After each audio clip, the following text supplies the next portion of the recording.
un bon moment que nous n'avons pas refait de cours. Alors, on recommence pour Hanouka, puisque ce soir, nous allons fêter la première lumière de Hanouka. C'est un bon moment pour recommencer, et c'est d'ailleurs le sujet de notre petit cours d'aujourd'hui.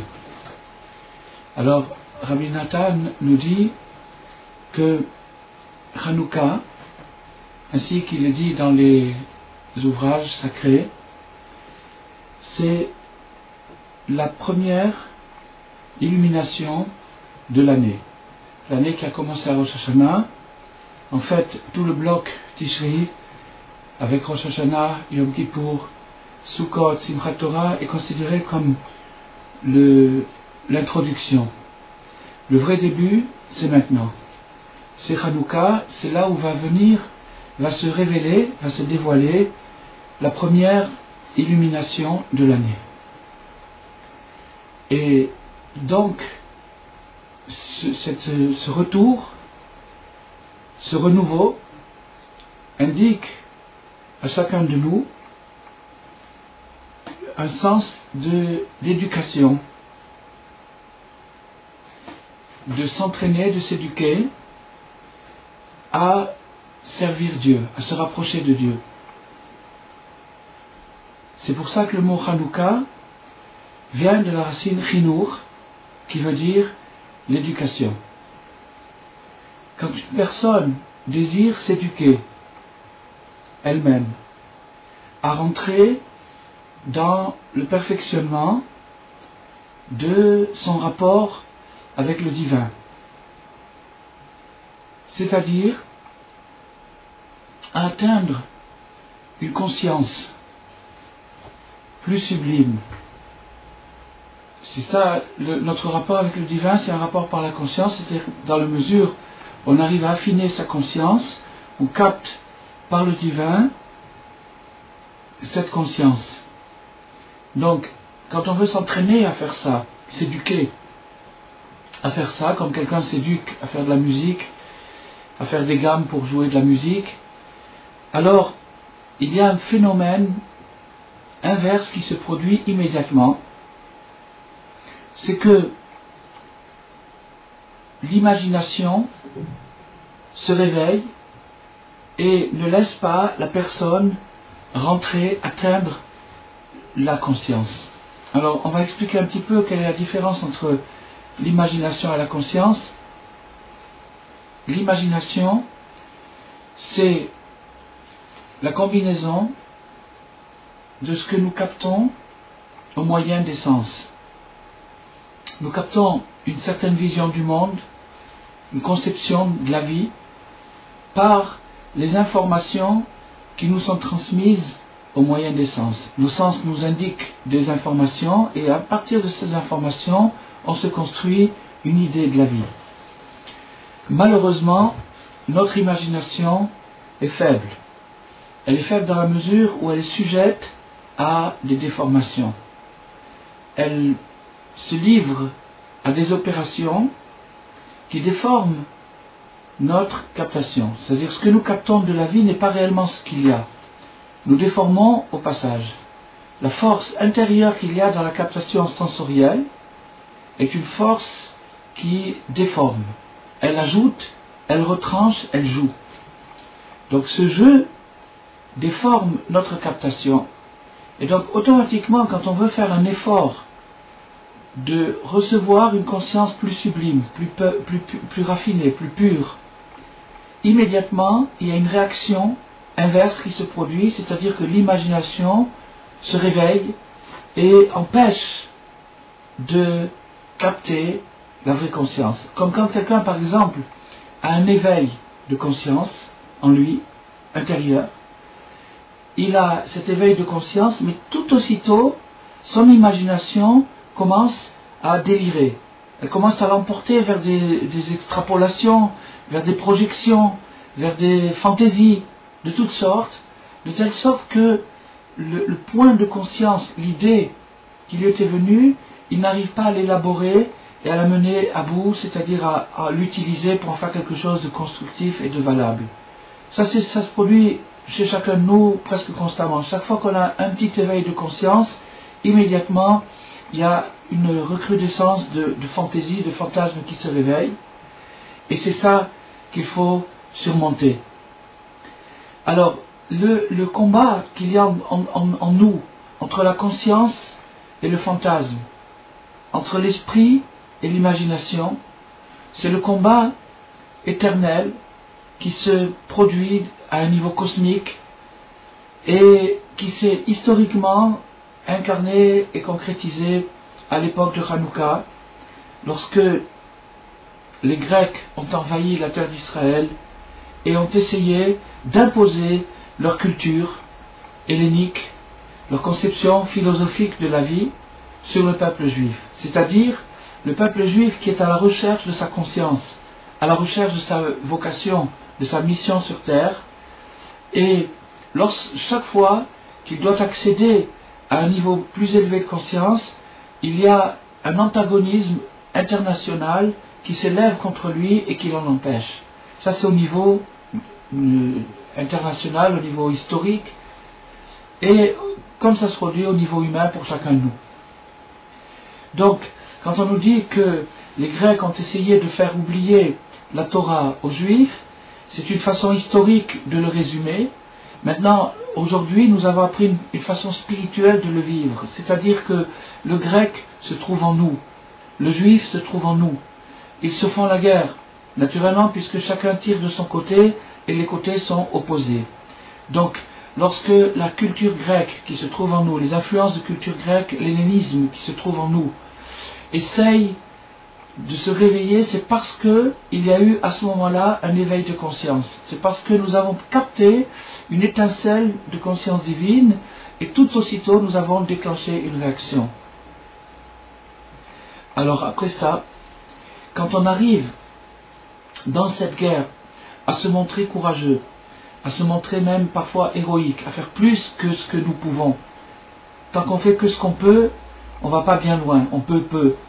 Mais quand on fait plus que ce qu'on peut, on dépasse les limites, le naturel, et on arrive dans le domaine du surnaturel. Alors dans le domaine du surnaturel, c'est-à-dire qu'on a dépassé l'esprit imaginaire, l'esprit qui nous est donné par la vision habituelle des choses, la vision naturelle, la vision terre-à-terre des choses. Et on est rentré dans l'esprit. On a capté cette conscience. Alors à ce moment-là, cette petite lumière de conscience, c'est ça, la lumière de Hanouka. La lumière de Hanouka, c'est une petite lumière de conscience. Lumière de conscience, et c'est pour ça qu'on dit, dans la loi juive, dans la pratique de la fête de Hanouka, la ner Hanouka, Mosif Veoler. La lumière de Hanouka va toujours en grandissant. C'est-à-dire c'est la dynamique du progrès. Le vrai progrès, c'est d'accéder toujours à un niveau de conscience plus élevé, d'élargir sa conscience. Car même lorsqu'on arrive à capter un certain niveau d'esprit, il faut progresser de degré en degré dans l'esprit sacré qui n'a pas de limite. L'esprit sacré est illimité, et même si quelqu'un a atteint par ses efforts et par sa recherche une certaine conscience, il ne doit pas en rester là, il doit progresser. Alors ce progrès, c'est ce qui se produit, et c'est pour ça la grande phrase de Rabbi Nachman, que le désespoir n'existe pas, s'applique particulièrement dans ce domaine-là. C'est-à-dire qu'il n'y a pas un plus grand désespéré que l'homme qui a travaillé dur pendant quelques années pour arriver à dominer sa perception sensorielle, son illusion. Il arrivait à dépasser son illusion, il a capté une certaine conscience, il s'est installé dans cette conscience, il l'a vécu heureusement, au jour le jour, et il est content de ça, il voudrait que ça dure toujours. Maintenant, Mosif Veoler, il doit rajouter, il doit progresser, il ne peut pas rester stagné au même niveau de conscience toute sa vie. Alors pour qu'il puisse ajouter et pour qu'il puisse progresser, la dynamique de progrès entraîne la chute. Il est obligé de revoir une recrudescence de fantasmes, de toutes sortes d'idées mauvaises de toutes ces choses-là qui reviennent et qui lui assaillent l'esprit, et il prend ça pour un échec, mais ça n'en est pas un. Et c'est ça la grande leçon de Hanouka, de ne pas s'angoisser à cause des rechutes. Les rechutes sont humaines, elles sont naturelles et elles sont nécessaires. C'est elles qui sont le tremplin du progrès, à condition de le savoir et à condition d'apprendre à les vivre d'une manière mûre. Donc, là, c'est ce qui va se produire avec la personne qui aura progressé pendant un certain moment, c'est qu'elle va se retrouver maintenant avec une imagination encore plus débordante qu'avant, parce que, comme il est connu, plus nous nous élevons, plus l'imagination paradoxalement se pervertit, c'est-à-dire qu'elle devient plus sophistiquée, elle devient plus raffinée. Au début, quand une personne n'a même pas commencé à faire le premier pas dans sa vie, son imagination, ses instincts sont primaires. Ils sont primaires, ils sont grossiers, ils sont terre à terre, ils sont finalement assez faciles à surmonter. Seulement lui, il ne le sait pas, il croit que c'est impossible. Mais si on arrive à le convaincre, à lui expliquer qu'il est plus fort que ses tendances, il arrive assez facilement à les surmonter. Ce qui n'est pas le cas, quand la personne va progresser, de progrès en progrès, de degré en degré, elle va chaque fois rentrer dans quelque chose de plus compliqué, plus sophistiqué, plus complexe, mais d'un autre côté, l'enjeu est extraordinaire, c'est-à-dire si elle persévère, si elle ne se décourage pas, elle va arriver à quelque chose de formidable, à avoir franchi un degré. Alors, nous arrivons à dominer l'imagination lorsque nous prenons conscience de l'infini. C'est-à-dire, lorsque et ça c'est une chose qui est possible à un niveau très simple, lorsque nous observons le monde créé, il suffit d'observer sa main, qui est une partie du monde créé. Quelle merveille, comme disait l'inventeur de l'électricité Ampère, si seulement il n'y avait que le pouce dans l'être humain, ça me suffirait pour croire en Dieu. Parce que le pouce c'est quelque chose d'extraordinaire, on s'en sert toute la journée, on ne s'en rend même pas compte, mais il rend des services inestimables. Il suffirait que Dieu nous préserve, qu'il soit fatigué ou qu'il soit malade pour un moment, et on se rendrait compte combien il nous manque.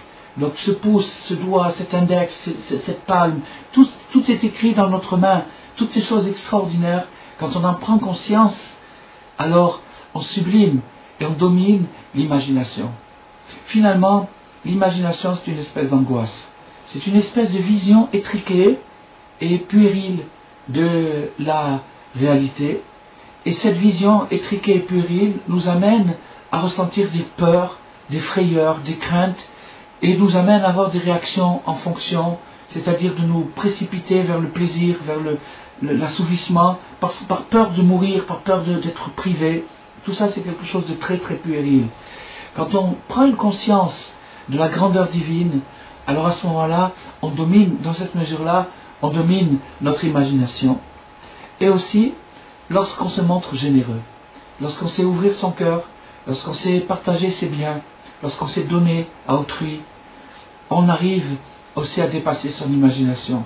L'avarice, c'est finalement un trait d'imagination, c'est une maladie imaginaire, c'est-à-dire quelque chose où la personne pense qu'elle va manquer, que si elle ne garde pas tout pour elle, elle va être en manque, il va lui manquer quelque chose. De briser cet égoïsme, de briser cette avarice, c'est la tzedaka. La tzedaka, c'est-à-dire de penser à donner à qui manque autour de nous et d'assurer à celui qui manque tout ce qu'on peut lui donner pour qu'il ne lui manque plus. Cette chose-là, c'est une justice qu'on fait, c'est une juste répartition des biens, et ça, c'est ce qui fait grandir l'homme et ce qui lui permet de dominer sa propre imagination. C'est aussi la raison pour laquelle, pendant Hanouka, il y a une coutume de distribuer généreusement, de penser à ceux qui n'ont pas. Il y a aussi une autre coutume, une coutume, c'est de chanter le Hallel, qui est un hymne à la grandeur divine. Et si on arrive à le chanter de temps en temps au moins, à s'appliquer au sens des mots, à savoir ce qu'on dit, eh bien, c'est une prise de conscience. il n'y a rien comme la musique, comme le chant, pour pouvoir élargir le cœur et faire pénétrer cette conscience dans notre cœur et nous faire comprendre comment c'est merveilleux, comment c'est grandiose. C'est le sens du Hallel. Donc le Hallel de Hanouka est là pour nous éveiller notre conscience et nous permettre de faire un début dans la vie, dans l'année plutôt. Donc, on va résumer et conclure. L'essentiel dans le service de Dieu, c'est le début. Car tous les débuts sont difficiles. Pourquoi les débuts sont difficiles? Parce que dès l'instant où je vais démarrer, le début c'est l'éveil. L'éveil de la conscience, c'est un clic qui se fait dans la tête, et c'est ça le début. Mais dès l'instant où le début s'amorce, aussitôt il y a une réaction, comme on l'a expliqué, une réaction des passions, des vices, des déformations, des fantasmes, qui assaillent la personne et l'empêchent d'atteindre l'étincelle qu'il avait captée. Parce que la personne sort d'un extrême à l'autre. L'esprit étroit, l'esprit étriqué et l'esprit large, ce sont deux extrêmes. Donc dès qu'il y a une chance de sortir de l'esprit étroit pour entrer dans un esprit plus élargi, aussitôt cette chance est menacée par une recrudescence des mauvaises pensées. Mais par le fait que la personne persévère et continue à se raffiner, à se purifier, malgré toutes les difficultés qu'elle rencontre, alors cette personne-là reçoit chaque fois la force du début. Le début, il n'y a rien de plus beau. C'est la naissance ou la renaissance. Et la force du début revient toujours avec nous. Elle nous accompagne. Il y a toujours dans toute notre progression, même si on a l'impression parfois d'être fatigué, on a l'impression d'avoir vieilli, on a l'impression d'avoir usé, et de connaître tout ça. Non. Il y a toujours la candeur, la nouveauté du début qui nous accompagne. Et c'est ça le symbole de la lumière de Hanouka qui revient chaque soir, rajouter une lumière, mais sans oublier la première, puis la deuxième, puis la troisième, etc., pendant les 8 jours. Pourquoi? Parce qu'on revient toujours au début. On sait que dans notre progression, par exemple, vous voyez bien la lumière de Hanouka, on l'allume le soir, elle dure 1 heure, 2 heures, 3 heures. Si on a mis beaucoup d'huile, elle peut durer même toute la nuit. Mais en général, même si on a mis beaucoup d'huile, vers le matin, elle se fatigue et elle s'éteint. Et puis le soir, on recommence, on rallume. Qu'est-ce qu'on rallume? On rallume d'abord on rallume la nouvelle, puis on revient à la première. Et cette première-là, on y revient pour qu'elle nous accompagne. Pour nous dire que le début va toujours nous accompagner. Alors, donc on rajoute, on avance, on progresse dans la vie, mais toujours en relation avec le début.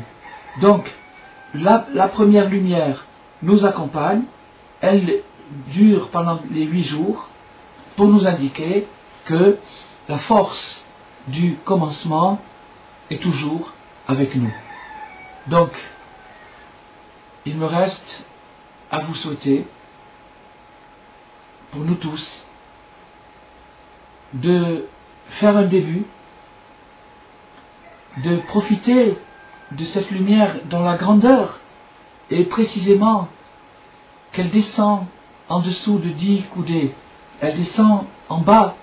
La lumière de Hanouka, c'est une lumière spirituelle qui arrive à percer les nuées et à pénétrer jusque dans les degrés les plus bas.